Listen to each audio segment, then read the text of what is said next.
तो straight line शुरू करते हैं। स्ट्रेट लाइन की अलग अलग जो कैरेक्टरिस्टिक्स हैं उसको एक एक करके देखेंगे। तो एक जो मेजर कैरेक्टरिस्टिक है किसी भी स्ट्रेट लाइन की वो क्या है, उसका स्लोप। तो किसी भी स्ट्रेट लाइन की स्लोप क्या हुई, कोई एक स्ट्रेट लाइन यदि अपन ले लें एक्स वाई कोऑर्डिनेट एक्सिस में, है ना, एक जनरल लाइन मैंने बना दी, तो वो लाइन जो है वो एक्स एक्सिस से सपोज एंगल थीटा बना रही। तो स्लोप ऑफ लाइन को हम कैसे डिफाइन करते हैं, उसको नॉर्मली m से डिनोट किया जाता है ना, स्ट्रेट लाइन की स्लोप को। और वो किस तरह से डिफाइंड है, इस एंगल का tan थीटा। ठीक है, तो ये जो है ये स्लोप ऑफ लाइन ये कहलाती है। ठीक, तो जैसे थीटा यदि 60 डिग्री आ गया तो स्लोप ऑफ लाइन जो है वो क्या हो जाएगी, tan 60 √3। तो √3 जो है वो स्लोप ऑफ लाइन हो जाएगी। ठीक, अच्छा अब आप देखें थीटा जो है वो वेरी कर सकता है। ठीक है, स्ट्रेट लाइन जो है वो सपोज हम इस तरह से ड्रॉ कर दें, यदि इस तरह की स्ट्रेट लाइन हम ड्रॉ कर देते हैं तो थीटा जो है वो ये हो जाएगा। थीटा हर बार एक्स एक्सिस से लेकर के स्ट्रेट लाइन तक जो एंगल हम ड्रॉ करेंगे, है ना, वो थीटा होगा। अच्छा इस केस में थीटा जो है 90 डिग्री से ज़्यादा है। तो सपोज एक एग्जांपल ले लें हम, जैसे यहाँ पे भी जो ड्रॉ कर रखा है ना, अप्रॉक्सीमेटली थीटा यदि 120 डिग्री है तो स्लोप ऑफ लाइन हमारी tan 120 डिग्री हो जाएगी। ठीक है, तो इसको हम कैसे लिख सकते हैं, tan 180 माइनस 60। ठीक है, माइनस tan 60, तो स्लोप ऑफ लाइन जो है इसको हम क्या बोलेंगे, -√3। ये वाली जो लाइन है इसको मैं m2 बोल देता हूँ, लाइन 2 ये लाइन 1। ठीक है, तो इसकी स्लोप जो है -√3 हो गई। अच्छा अब आप देखें थीटा की जो मिनिमम वैल्यू जो है वो क्या हो जाएगी, थीटा की मिनिमम वैल्यू तो 0 हो जाएगी, है ना, 0, ये थीटा की मिनिमम वैल्यू हो जाएगी। थीटा जो है वो 0 या 0 से ज़्यादा रहेगा हर बार, और 0 के केस में लाइन जो है वो क्या होगी, एक्स एक्सिस के पैरेलल हो जाएगी। ठीक है, अच्छा थीटा बढ़ते बढ़ते थीटा की मैक्सिमम वैल्यू जो है वो क्या होगी, थीटा की मैक्सिमम वैल्यू को अपन 180 डिग्री नहीं मानते हैं। ठीक है, थीटा की मैक्सिमम वैल्यू 180 से थोड़ा सा कम, टेंडिंग टू 180, बट 180 से कम। क्यों, क्योंकि एंगल के पॉइंट ऑफ व्यू से इस वाले केस में 0 और 180 डिग्री में कोई डिफरेंस नहीं है। ठीक है, 180 डिग्री की थीटा भी वो भी एक पैरेलल लाइन ही हो गई एक तरह से। ठीक है, तो थीटा जो है वो 0 से 180 के बीच में, है ना, इस तरह से वेरी करता है। 180 से कम रहेगा, है ना, क्योंकि वो 0 में सब्ज्यूम्ड है, और 0 के बराबर हो सकता है या 0 से ज़्यादा हो सकता है। तो थीटा जो है वो इस तरह से वेरी करता है। ठीक, अच्छा दूसरा, यदि तो थीटा π/2 है ना, मतलब 90 डिग्री है, तो tan थीटा जो है वो क्या हो जाएगा, tan 90 ये इन्फिनिटी हो जाता है। ठीक है, तो हम क्या बोलते हैं कि थीटा π/2 पे स्लोप अनडिफाइंड है ना, थीटा = π/2 पे स्लोप क्या हो गई, स्लोप की कोई वैल्यू हम नहीं डिफाइन करते हैं, हम क्या बोलते हैं, स्लोप इज अनडिफाइंड। ठीक है, तो स्ट्रेट लाइन की जो इक्वेशन है उसको हम अलग अलग तरह से लिख सकते हैं। तो किन किन तरीकों से स्ट्रेट लाइन की इक्वेशन को हम लिख सकते हैं उसको देखते हैं एक एक करके। अच्छा अब यदि एक्स वाई प्लेन में हमको 2 पॉइंट्स यदि दे रखे हैं, सपोज ये 2 पॉइंट्स दे रखे हैं, इसके कोऑर्डिनेट x1 y1 और इसके कोऑर्डिनेट्स x2 y2। ठीक है, और इन दोनों पॉइंट्स को ज्वाइन करती हुई सपोज कोई एक स्ट्रेट लाइन जा रही है, तो इसका यदि हमको स्लोप निकालना है तो हम किस तरह से निकाल सकते हैं, m जो है वो क्या हो जाएगा, m बेसिकली ये वाला जो एंगल है इसका tan थीटा है। ठीक है, तो यहाँ से भी हम स्ट्रेट लाइन यदि खींच दें तो ये एंगल भी थीटा होगा, है ना, हमको tan निकालना है इसका। तो इस एंगल का tan क्या हो जाएगा, ये डिस्टेंस, ठीक है, अपॉन ये वाला डिस्टेंस। तो ये वाला डिस्टेंस कितना है, y2 माइनस y1, और ये डिस्टेंस है x2 माइनस x1। ठीक है, तो स्लोप ऑफ लाइन जो है वो क्या हो गई, y2 minus y1 upon x2 minus x1 हो गई।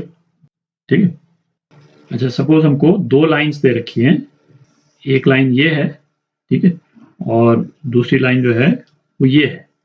तो इस लाइन को L1 बोल देते हैं, इसको L2 बोल देते हैं। ठीक, तो इन दोनों के बीच का एंगल यदि हमको पता करना है और इन दोनों लाइंस का स्लोप अपने को मालूम है, तो इस लाइन, ये लाइन जो है ये एंगल बना रही है θ2 एक्स एक्सिस से और ये लाइन एंगल बना रही है θ1 एक्स एक्सिस से। ठीक है, तो ये तो हम देख ही सकते हैं कि अल्फा जो है वो क्या हो जाएगा, θ2 माइनस θ1 हो जाएगा। ठीक है, यहाँ पे एक इस तरह से डॉटेड लाइन बना दें हम एक्स एक्सिस के पैरेलल, तो ये एंगल जो है θ2 है और ये एंगल θ1 है। ठीक, अच्छा, हमको θ2 और θ1 नहीं मालूम है, हमको ये लाइंस के स्लोप्स मालूम है। मतलब हमको क्या एक्सप्रेशंस मालूम है, हमको m2 और m1 मालूम है। ठीक है, और हमको अल्फा निकालना है, तो हम यदि tan अल्फा निकाल लें दोनों साइड्स में, तो ये एक्सप्रेशन आ जाता है। तो ये क्या हो गया, tan θ2 minus tan θ1 upon 1 plus tan θ2 tan θ1। ठीक है, और इसको हम क्या लिख सकते हैं, m2 minus m1 upon 1 plus m1 m2। ठीक है, तो किसी भी दो लाइंस के बीच में यदि अपने को एंगल पता करना हो जिनकी स्लोप दे रखी हो, तो इस एक्सप्रेशन को यूज करके हम निकाल सकते हैं। अच्छा, इस वाले एक्सप्रेशन में भी ये वाला जो राइट हैंड साइड वाला एक्सप्रेशन है, ये पॉजिटिव भी हो सकता है, नेगेटिव भी हो सकता है। ठीक है, और हम क्या एंगल लेते हैं दो लाइंस के बीच में, जब भी हम एंगल निकालते हैं तो जो एक्यूट एंगल होता है, तो इस वाले केस में इन दोनों लाइंस के बीच में जो एंगल है वो अल्फा है ना। ये वाला एंगल को हम इन दोनों लाइंस के बीच का एंगल नहीं मानते, तो जो एक्यूट एंगल है उसी को मानते हैं। तो ये वाला जो एक्सप्रेशन है इसका पॉजिटिव होना जरूरी है ना, tan अल्फा का जो एक्सप्रेशन है वो पॉजिटिव होना जरूरी है। तो हम इस वाले एक्सप्रेशन का भी मॉड लेते हैं। ठीक है, क्योंकि ये हो सकता है पॉजिटिव भी आए, नेगेटिव भी आए, कुछ भी आ सकता है। तो चूंकि अल्फा को हमको एक्यूट रखना है, इसलिए हम इसका मॉड लेते हैं। ठीक है, तो इस तरह से हम दो लाइंस के बीच में एंगल निकाल सकते हैं। एक एग्जांपल करते हैं, तो एग्जांपल करते हैं, find the angle between a line formed by joining the points, है ना, दो पॉइंट दे रखे हैं, and another line formed by joining the points, है ना, फिर दो पॉइंट दे रखे हैं। तो एक्स वाई कोऑर्डिनेट सिस्टम बना लेते हैं, है ना, उस पर पॉइंट्स को डिपिक्ट करेंगे अपने विजुअलाइजेशन के पॉइंट ऑफ व्यू से। जैसे करने को बिना एक्स वाई एक्सिस बनाए भी कर सकते हैं अपन, बट थोड़ा विजुअलाइज करेंगे तो और बेटर रहेगा। तो एक लाइन क्या है, -1 और 6, है ना, अप्रॉक्सीमेटली यहाँ पे है ये पॉइंट -1 6, और दूसरा पॉइंट 1 और 3, है ना, अप्रॉक्सीमेटली इधर आ गया।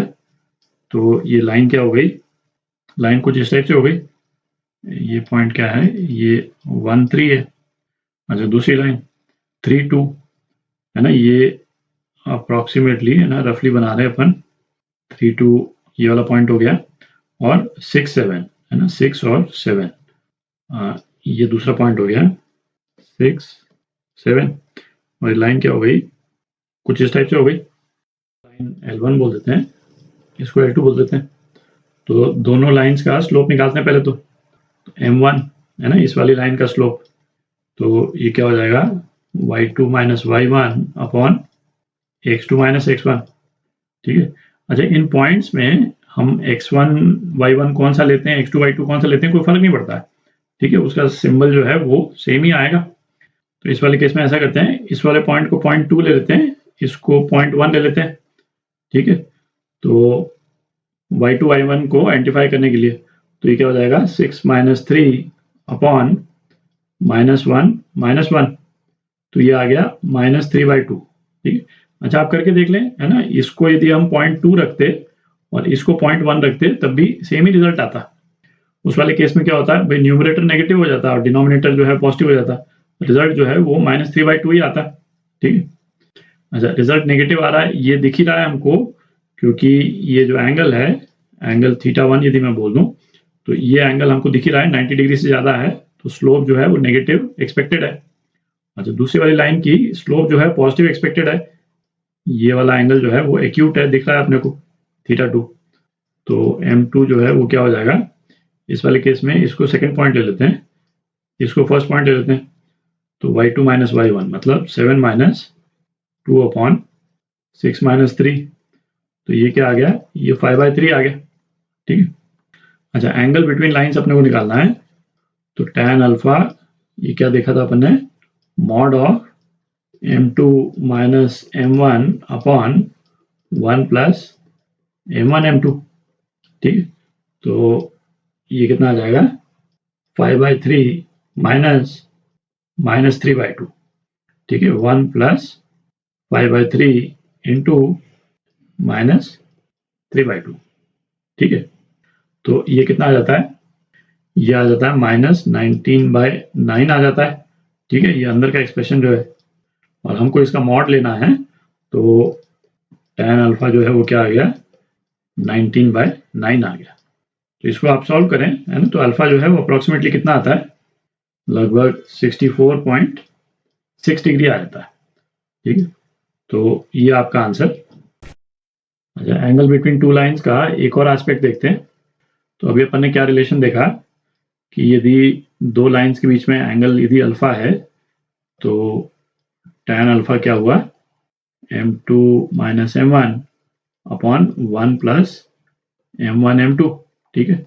और इसका मॉड, और मॉड हम क्यों ले रहे हैं, क्योंकि अल्फा हम चाहते हैं कि एक्यूट एंगल हो, तो ये वाली टर्म जो है वो पॉजिटिव हो, ठीक।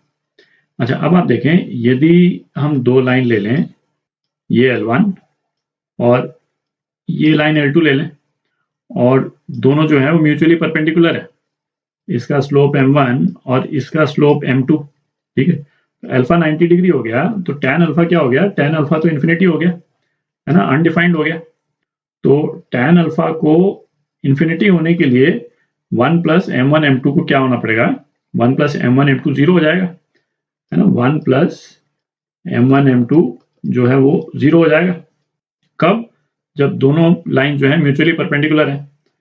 तो इसका इम्प्लीकेशन क्या हुआ, m1 m2 क्या हो जाएगा, -1 हो जाएगा। कब हो जाएगा, जब दोनों लाइंस म्यूचुअली परपेंडिकुलर है। तो ये एक, है ना, इंपॉर्टेंट रिजल्ट है। कोई भी दो लाइंस म्यूचुअली परपेंडिकुलर हो तो ये रिलेशन को सेटिस्फाई करेंगी, ठीक है।